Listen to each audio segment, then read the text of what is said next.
Hi friends, നമുക്ക് ഇന്നൊരു വളരെ ടേസ്റ്റിയായ മക്ക് കേക്ക് ആക്കാം. അതിനുവേണ്ടി ഞാനിവിടെ ഒരു കോഫി മഗ് എടുത്തിട്ടുണ്ട്. ഇപ്പം ആവശ്യമുള്ള ചേരുവകൾ നോക്കാം. അപ്പോൾ ഒരു 2 ടേബിൾ സ്പൂൺ മൈദ എടുത്തിട്ടുണ്ട്.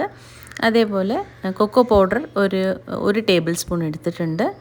പിന്നെ ഷുഗർ ഒരു 1.5 to 2 ടേബിൾ സ്പൂൺ നിങ്ങളുടെ ആവശ്യത്തിനനുസരിച്ച്. ഒരു പിഞ്ച് ബേക്കിംഗ് പൗഡർ എടുത്തിട്ടുണ്ട്. അതുപോലെ അൺസോൾട്ടഡ് ബട്ടർ ഇതുപോലെ മെൽറ്റ് ചെയ്ത് വെക്കണം.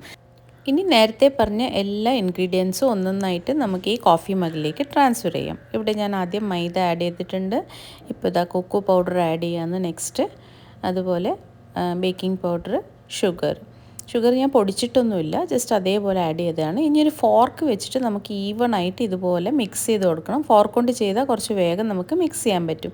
അതിലേക്ക് മെൽറ്റഡ് ബട്ടർ ഒഴിക്കുക. എന്നിട്ട് ഇതുപോലെ ഒന്ന് നന്നായി മിക്സ് ചെയ്തിട്ട് ബാക്കി പാലൊഴിച്ചിട്ട് ഈ ഒരു കൺസിസ്റ്റൻസിയിലേക്ക് എടുക്കണം. കുറച്ച് ലൂസായിട്ടാണ് നമ്മൾ എടുക്കുക. ഇത് ഓവനിലേക്ക് വെച്ചിട്ട് വളരെ എളുപ്പമാണ്. ജസ്റ്റ് 3 മിനിറ്റ് കുക്ക് ചെയ്താൽ നമ്മളെ യമ്മി കേക്ക് റെഡിയാണ്. അപ്പോൾ എല്ലാവരും ട്രൈ ചെയ്ത് നോക്കണേ. താങ്ക്